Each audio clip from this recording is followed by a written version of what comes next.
ខ្ញុំជាជនបំណងជីវិតថ្លៃใจបានណាវាសនាផ្លាយលោកហាត់មេតាដែលអស់សង្ខារយល់យើងទាំងពីរឆ្លងអត់ថាណាអំពលខានអំពល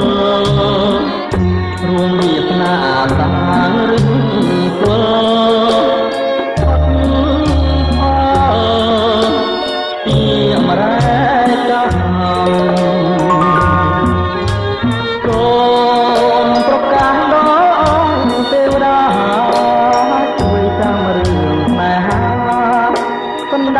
ដួងចិត្តនៃខ្ញុំ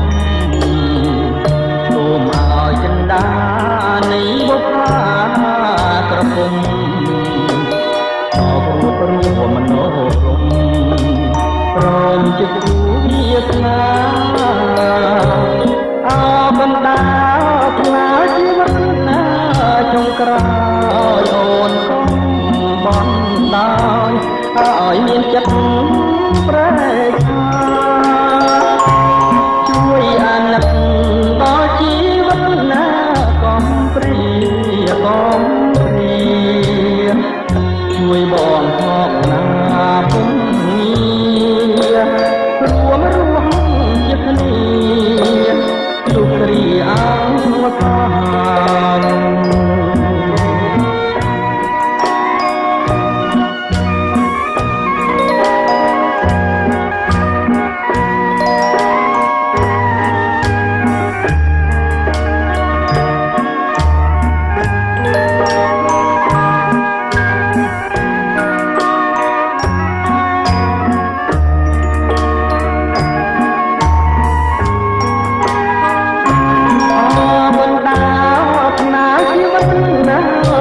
ក្រោយអូនកុំ